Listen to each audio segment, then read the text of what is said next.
Assalamu alaikum wa rahmatullahi wa barakatuh. J'espère que vous allez tous bien, tranquilles. J'espère que vous passez une bonne journée de jeûne. On est à l'approche du Ftor. Et aujourd'hui, en fait, j'ai été témoin d'une personne qui a eu une très grosse peine de cœur.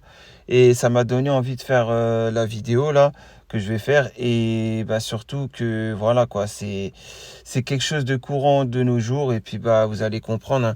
Donc déjà, je vais commencer en introduction par un hadith sahih. Ça sera beaucoup plus simple comme ça. Le prophète Ali Sattoussem a dit on choisit sa femme pour 4 critères. La famille, la beauté, la richesse et la religion. Choisissons-la pour sa religion, on en sera gagnant. Donc jusqu'ici, vous me suivez. Si on choisit sa femme pour sa religion, on va gagner. Si on l'a choisi pour les 3 autres critères cités précédemment, cela veut dire quoi? Cela veut dire qu'il y a des risques. Ça contient des risques que ça se passe mal lors du mariage. Voilà, qu'il y ait de la grande fitna qui arrive, etc. au sein du couple. Mais on va voir si tel est le cas ou si on est des gros hypocrites qui prenons ce qui nous arrange de l'islam à ce niveau-là, c'est-à-dire le choix de sa moitié pour se marier et les conditions qui s'en suivent. On va parler de ces femmes et hommes aujourd'hui qui chercheraient à se marier ou tout du moins limiter le péché de la fornication, ce qui en soi est noble de leur part. Donc déjà, quels sont leurs critères? Un homme ou une femme qui fait penser à Allah Azawajal chaque jour et qui aime sa religion et en parler tout le temps? Ah ouais, vous êtes sûr? On va commencer par les femmes et après on fera les hommes, hein. Et donc les femmes, ce qu'elles veulent. Il y en a, elles veulent un homme avec un abonnement Netflix plutôt qu'un homme qui connaît le Coran par cœur. Même si c'est grossier, on a tous très bien compris ce que j'ai voulu dire, on est d'accord. Dans leurs invocations, elles demandent un homme pieux, mais au fond de leur cœur, elles veulent autre chose. Mais elles se disent largement, je ne peux pas demander à Allah un homme du dernier clip musical tendance ou dernière série Netflix. Et c'est ce qu'elles veulent au fond de leur cœur. Pourtant, et justement, Allah Azawajal, c'est ce qu'elles ont au fond de leur cœur. Et Allah Tabarakatala, c'est mieux qu'au fond, elles espèrent d'elle cet homme qui n'a rien de l'islam, quoi. L'islam, elle trouve cela ennuyeux, mais elles ne le diront pas, car si un homme n'use pas de l'ironie et n'a que des références islamiques, même dans l'humour, alors elle va penser qu'il est rabat-joie au lieu de dire que c'est l'islam qui est rabat-joie. Le prophète, sallallahu alayhi wa sallam, a bien dit « Malheur à celui qui plaisante en usant du mensonge ». C'est un hadith rapporté par At-Tirmizi qui est sahih, voilà, dans son sunan. Alors la femme voudra de l'humour du genre « T'es moche, non je rigole. T'es une bonne à rien, non je rigole. T'es une grosse batata, haha, non je rigole, etc. » Et de manière subtile. Et si cela s'avère être faux, alors ça fait partie de la plaisanterie que j'ai citée dans le hadith juste avant. Et malheur à ceux qui font cela. Et des femmes trouveront cela ennuyeux, un homme qui n'use pas de cette ignominie, car tellement baigné dans la culture du kofa que seul le malsain les charmeront. Vous avez compris ou pas? Voilà, beaucoup vont trouver ça ennuyant. Si vous êtes trop dans le din, trop dans l'islam, et que vous ne faites pas cet humour qui est haram, bien sûr. On est d'accord, parce que c'est malheur carrément à celui qui use de cette plaisanterie par le mensonge. Malheur à celui qui use de l'ironie pour charmer une personne. Malheur, ou pour faire rire quelqu'un, ou vous avez compris quoi. En tout cas, pour attirer l'attention de quelqu'un. Que ce soit en amour, en amitié, ou dans la famille, ou dans la relation de tous les jours, au travail, ou où c'est que vous voulez. En tout cas, qu'il y ait un être humain devant nous. Malheur si on fait ce genre de choses, cette ironie-là. Et j'en vois beaucoup, ils le font. Voilà. Mais non, excusez-moi, il faut éviter. On passe ensuite à toutes ces femmes qui ne sont pas régies par un mahram et que tous ces hommes vont calculer et sans se soucier, ou font semblant de ne pas s'en soucier, que c'est un des pires péchés pour une femme d'être indépendante de la sorte din islam. Et oui, aujourd'hui, la plupart des hommes ne sauront plus distinguer le bien du mal. Dans cette situation, qu'une femme est un tuteur ou non, cela leur est égal. Eh oui. Car par exemple, islamiquement parlant, manger du porc pour une femme, oui, manger du halouf pour une femme, c'est un péché moins grave que de ne pas avoir un mahram, ou de feinter son mahram comme collectionner des hommes et parler avec sans en avertir son mahram. Donc celle qui fait ça, c'est un péché plus grave que celle qui mangera du halouf. Ouais, l'acte de manger du halouf, c'est moins grave que ce que je viens de citer. Voilà, de ne pas avoir de mahram ou de feinter son mahram. Voilà, tout simplement. Et pourtant, c'est la femme qui mangera du porc qui va le plus choquer la communauté. Et qu'elle n'ait pas de mahram, ça sera banalisé. Qu'Allah préserve nos sœurs de tout ceci. Franchement, en toute honnêteté, ce que je fais comme doigt, la vérité. Subhanallah. Et on est encore à se demander de nos jours pourquoi les mariages ne tiennent plus comme avant. J'ai donné déjà une première partie de réponse en parlant des critères de la femme d'aujourd'hui, mais les critères des hommes, ça n'est pas mieux. Et on va voir ça tout de suite. Déjà, hijab, pas hijab, ils en font pas une différence, les hommes. Mais quand on cherche une femme cheveux lisses qui prend soin d'elle, mais on est exigeant sur le fait qu'elle ne doit pas sortir à la salle de sport mixte, qu'elle doit se maquiller que dans sa chambre et qu'elle doit se lisser les cheveux avant d'enfiler le voile, n'est-ce pas schizophrène de notre part? Je pose la question, parce qu'on est là à dire non, tu dois être fine, tu dois être comme ça, apparence mannequin, blablabla, tout se joue sur l'apparence. Ah non, mais par contre, interdit que tu ailles à la salle de sport mixte. Ah non, mais par exemple, interdit que tu sortes maquillée et tout. Donc la femme, une fois mariée, elle doit savoir se maquiller, elle doit avoir l'apparence de fine, corps fin, etc. Elle doit avoir ci, ça, alors qu'avant, tout lui est interdit, vu qu'avant, elle n'est pas mariée. Donc elle va faire quoi? La femme n'est pas mariée encore, donc l'homme veut qu'elle fasse cela discrètement avant de se marier, mais pour qui? Elle le fait dans le vent pour se plaire à elle-même devant le miroir, c'est ça? Vous voulez des femmes schizophrènes alors? Apprenez tout ce qui est haram dans le célibat, et ensuite, voilà quoi, soyez prête, une fois mariée quoi. Mais ne le faites pas avant le célibat. Donc c'est très schizophrène de notre part, la vérité, En nous, en tant qu'hommes, ce qu'on demande. Tout se joue sur l'apparence. Et aussi, transposer Kimka derrière un djilbab, ça ne tient qu'à ça, ou presque le critère de choix d'un homme. C'est une question, mais la question, elle est posée, elle est sérieuse. Et il y a quand même aussi ces hommes qui sont devenus la majorité de nos jours et qui ne se soucient même pas si la femme a un tuteur de l'islam. Et si elle échange avec des hommes dans son quotidien, ça ne les dérange même pas en fait. Ah, tu collectionnes les hommes avant? Ah, t'as pas réussi à trouver un homme? Ah, t'as eu plusieurs ex? Ah, ça n'a pas marché? Vas-y, ça me dérange pas. Bah moi, en premier, en tant qu'homme musulman, ça me dérange. Je dirais, mais comment ça? Qui t'a dit de parler avec 50 milliards d'hommes avant de me parler? Vous voyez ce que je veux dire? Donc voilà, et ça, vous vous en souciez même pas.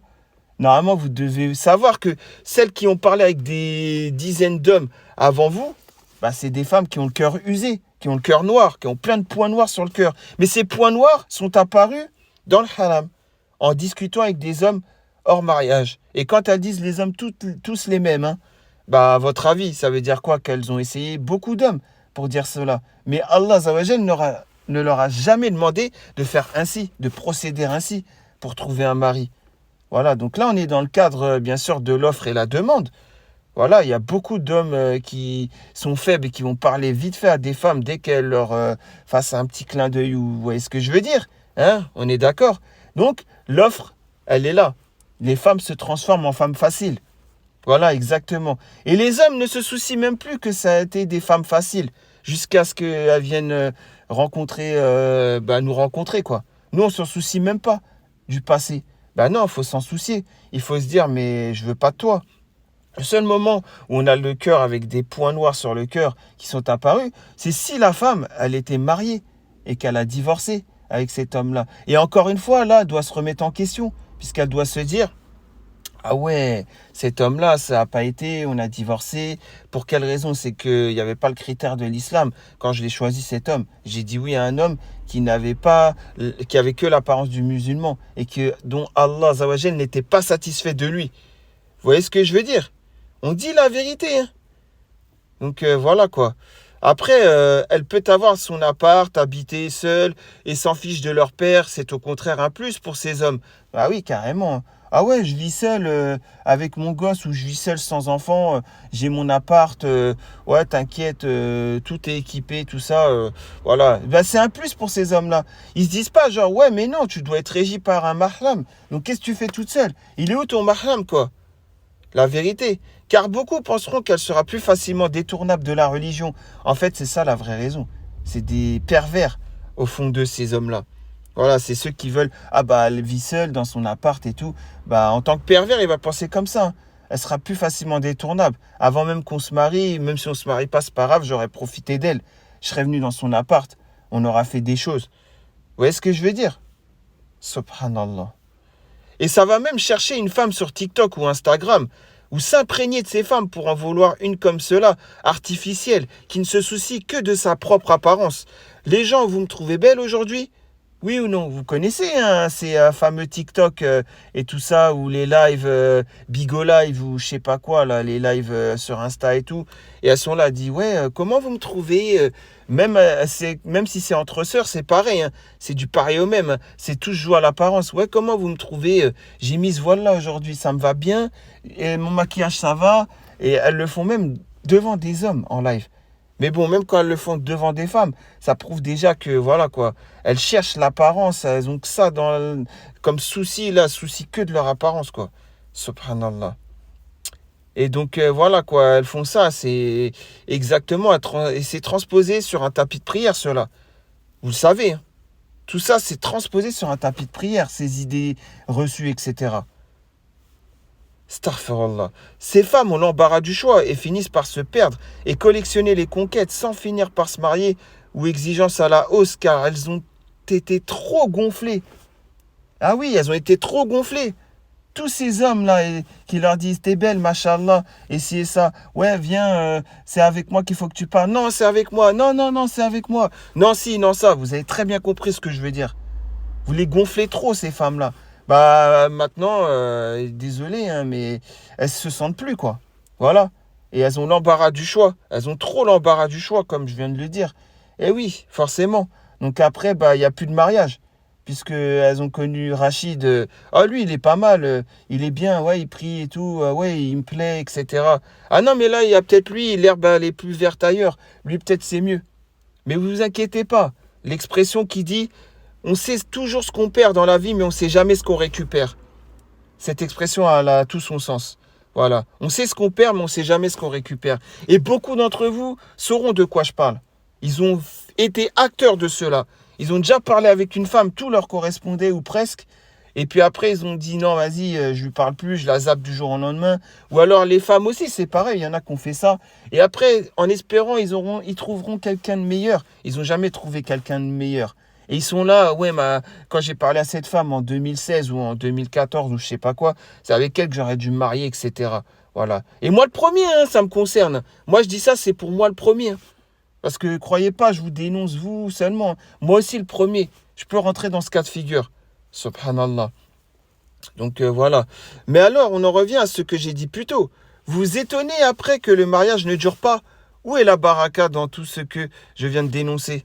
Rappelons-nous que le divorce est la chose la plus détestée d'Allah qui nous soit permise. Donc même fumer des cigarettes, Gallo, là, Marquise, tout ce que vous voulez, Marlboro, etc., c'est moins grave de fumer ça, bien que ce soit macro aussi. C'est déconseillé, mais c'est moins grave que de divorcer. Puisque le divorce, c'est limite haram. C'est la dernière chose qui est détestable d'Allah, qui est permise et qui est tolérée, on va dire. C'est la dernière chose, voilà. Je parle bien sûr dans un divorce quand il y a une vraie raison. C'est pas genre je divorce avec toi parce que c'est bon, j'ai mes papiers, je suis en France, Gaori ou Gaoria, je me suis servi de toi, c'est bon, je peux divorcer. Non, ça c'est un divorce haram, ça. Je parle dans les divorces autorisés, c'est-à-dire les divorces, vous avez compris quoi. Femme battue, violence conjugale, adultère et ainsi de suite quoi. Je parle des vraies raisons quoi. Ça, c'est déconseillé d'Allah. Ce n'est pas interdit. Et pourtant, il y a une raison valable. Après, voilà quoi.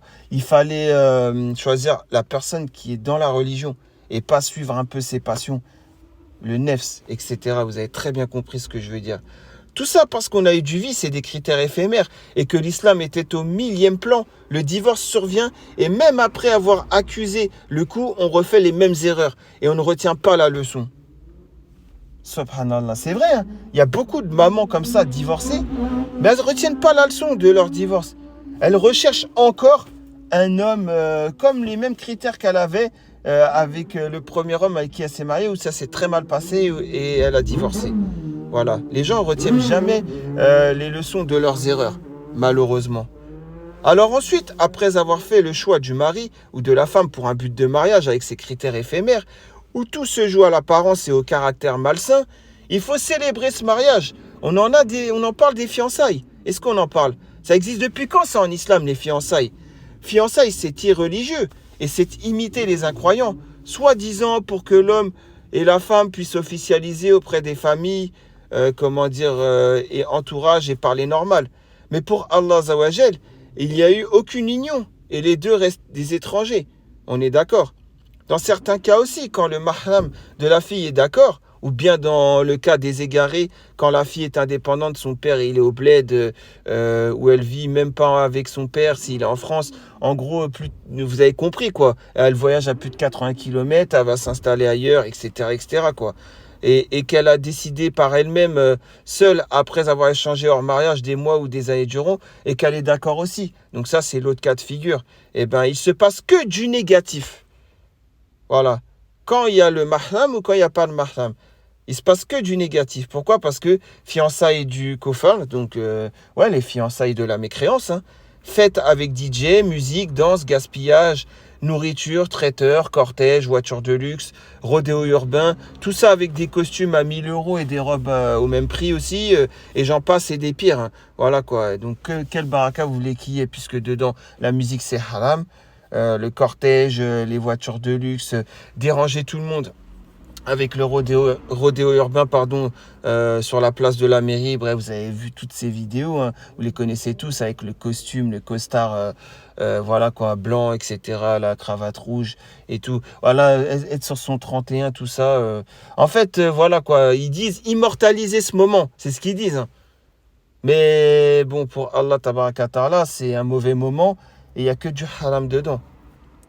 Donc, car quand les trois imams, vous savez, ils ont fini de réciter le Coran à la Torba, tu vois, et ils quittent les lieux, c'est direct ce qu'il se passe. Hein. À peine les imams, ils se sont levés après avoir fait Torba, et la Fatha et tout, là, ils partent, et à ce moment-là, ça y est, on commence, c'est comme, vous voyez, au théâtre, là, le rideau se ferme, là, et après il se réouvre, et c'est une autre mise en scène, vous voyez, là, on voit le DJ, on voit tout ce que j'ai cité, hein.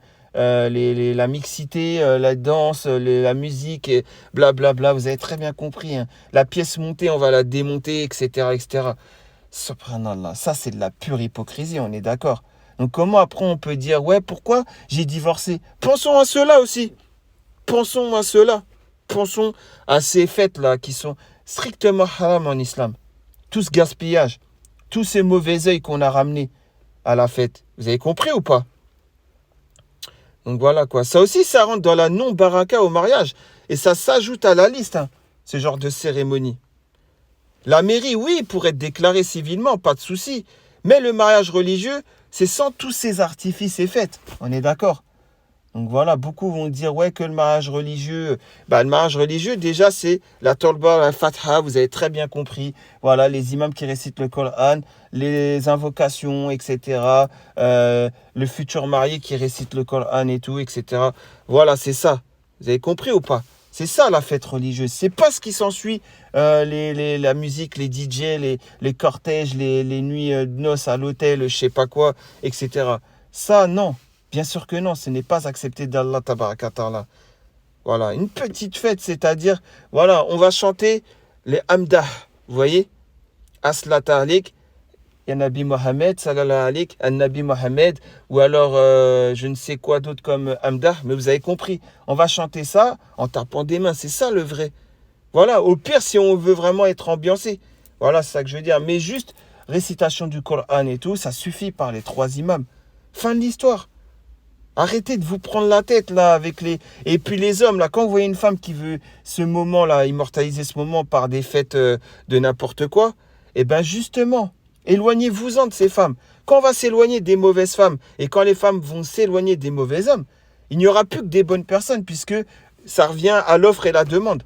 Voilà, la demande sera que du halal, donc l'offre sera que du halal. Voilà, puisque ces gens-là verront qu'il n'y aura plus de demande dans le haram. Donc, ils seront obligés de se transformer en halal. Voilà. Parce qu'ils ne vont pas rester éternellement pas mariés et tout simplement. N'oublions pas que le prophète sallallahu alayhi wa sallam a dit que le meilleur des mariages est le plus simple.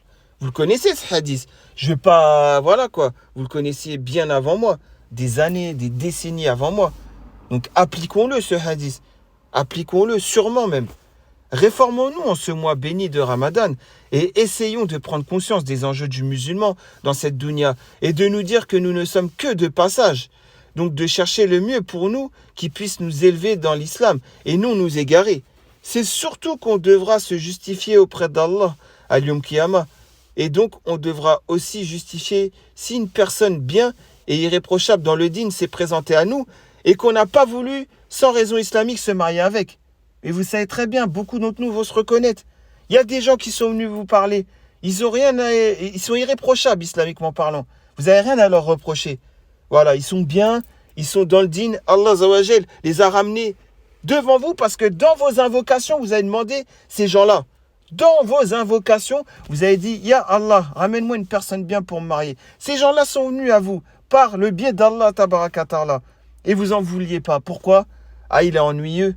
Il n'use pas de l'ironie pour me faire rire. Ah, il est ci, ah, il est ça, etc., etc. Bref, vous avez très bien compris ce que je veux dire, quoi. Qu'Allah soit notre guide et qu'Allah nous accorde une descendance pieuse. Mais pour cela, ça ne sera uniquement que par des critères religieux. Donc, pour revenir à ce que je viens de dire, quand une personne se vient à vous et vous n'avez rien à lui reprocher islamiquement parlant, quand vous refusez, vous devrez vous justifier auprès d'Allah. Al-Yom Kiyama, vous devrez vous justifier.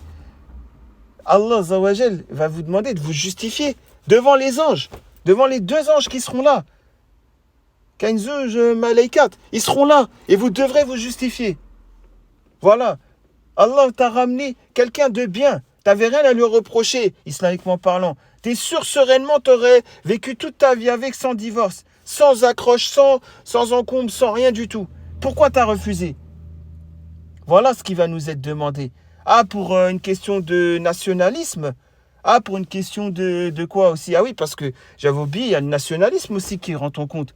Comme tu n'es pas du même pays que moi, vous savez, par exemple, une Maghrébia va dire non, je ne veux pas toi parce que tu es un Jazairi. Ou alors l'inverse.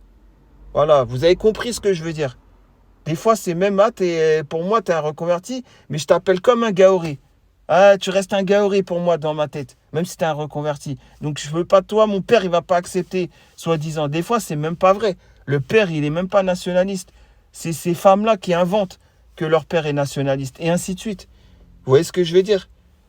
Bah, franchement, la vérité, tout ça, on va le payer auprès d'Allah. Je vous le dis. Si on croit vraiment à l'Yom Kiyama et la vie dans l'au-delà, on sait qu'on va payer pour beaucoup de choses, dont ces choses-là aussi. Et n'oublions pas que les apparences sont trompeuses. Donc ça vaut aussi pour de bonnes surprises. Ah oui, parce qu'on dit toujours l'apparence est trompeuse, fais attention, elle porte le djilbab, mais sous son djilbab, elle n'est pas bien. Il porte la barbe et la chéchia, mais sous son camis et tout, ou le jabador, ou là, je sais pas quoi, là, il n'est pas bien. Vous avez compris? Il y a beaucoup, ils vont dire ça. Mais les apparences sont trompeuses. Ça peut être aussi pour des bonnes surprises. C'est pas parce que l'homme ou la femme est attaché fortement à la religion qu'il ou elle sera froide une fois mariée. Mais bien au contraire, il ou elle sera préservé des relations hors mariage durant toutes ces années. Et que justement, le temps qui s'est écoulé aura fait déborder d'imagination ces gens en attendant le mariage. Car chaque humain a une forte libido, on est d'accord? Mais le garde pour soi et attend le mariage pour en partager le contenu de ce qu'il a au plus profond de son âme, sa libido, etc. Vous avez très bien compris ce que je veux dire. Ah oui, les gens se préservent, mais à l'intérieur, c'est un volcan en eux. Voilà, ça qu'il faut savoir. Donc, il ne faut pas avoir cette idée reçue. Ouais, il s'est préservé. Vas-y, il est froid, j'en veux pas. Il faut quelqu'un qui... Non, non, non. Pas du tout. Je peux vous le dire. Donc, évitons ce raccourci comme quoi la crainte d'Allah est synonyme de froideur. On le sait tous, on n'est jamais mieux servi que par soi-même, en attendant notre moitié. Je ne vais pas vous faire un dessin, vous avez très bien compris ce que je veux dire. Oui, je veux dire cela, oui, effectivement. Voilà. Donc qu'Allah nous facilite à tous le mariage entre sincères et nous éloigne des hypocrites dénoncés dans cette vidéo. Voilà, c'était mon petit rappel. Et surtout qu'Allah apaise la peine de cœur de ce frère-là que j'ai vu aujourd'hui et qui a vraiment le cœur en 1000 morceaux par une femme. Voilà quoi. Il devait se marier et au final, religieusement parlant, il n'y avait pas lieu de ne plus donner suite quoi. Voilà. Donc, il y a des hypocrites, mon frère, Et t'inquiète pas, Rabbi Kbir, c'est tout ce que j'ai à dire. Allez, salam alaikum.